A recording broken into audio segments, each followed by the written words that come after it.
দেখো আমার বউটাকে দেখো, আরাম করে শুয়ে আছে।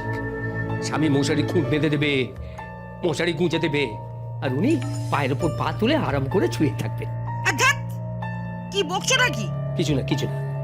কিছু না মানে তো গজর গজর করছো কেন? হ্যাঁ, আমার কিন্তু একদম ভালো লাগে না সব গজর গজর শুনতে। হ্যাঁ, পেটে পেটে শয়তানি তোমার। একদিন একটু মশারি খুঁট গুঁজেছে, না হয় বউ একটু সেবাই করলে, তাতে হলোটা কি? সারা জীবন তো সেবাই করে যাচ্ছি। সেবা করে একেবারে উদ্ধার করে দিয়েছে। বেশি বকো না, যা এসে শুয়ে পড়ো। যাই শুচ্ছি।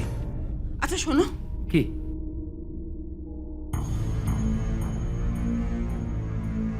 একটা কথা আছে। কি কথা গো? আমি তোমায় যে কথাটা বলবো সেটা যেন কাকপক্ষীও টের না পায়। না, কেউ টের পাবে না। বলো, কি বলবো? আজ বাড়িতে একটা লোক এসেছিল। লোক? হ্যাঁ,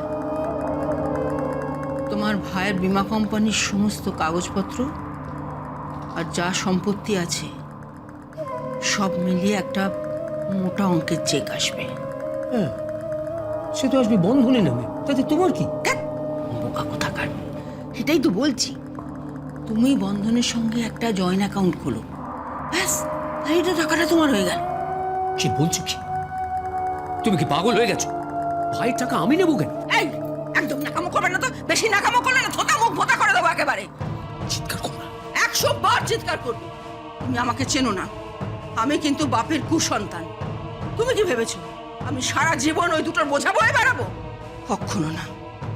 আমি ওদের সমস্ত সম্পত্তি দখল করব, এমনকি বন্ধনেরও।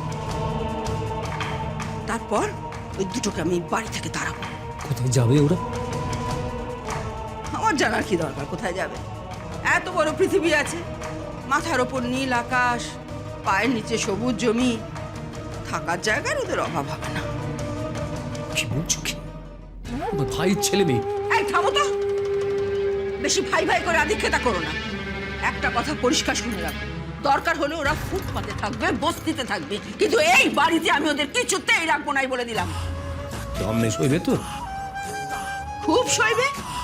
ধম্ম টাকার কথা শোনে, টাকায় ধম্ম চলে আর ধম্মে টাকা চলে, বুঝলে? রায় দিয়ে নাক ডাকতে শুরু করবে, আর সারা রাত ওই গুদা গুদা পাগুলো দিয়ে আমায় নিয়ে ফুটবল খেলবে। আমি আর পারি না। এই সবে এসো। হ্যাঁ, যাই।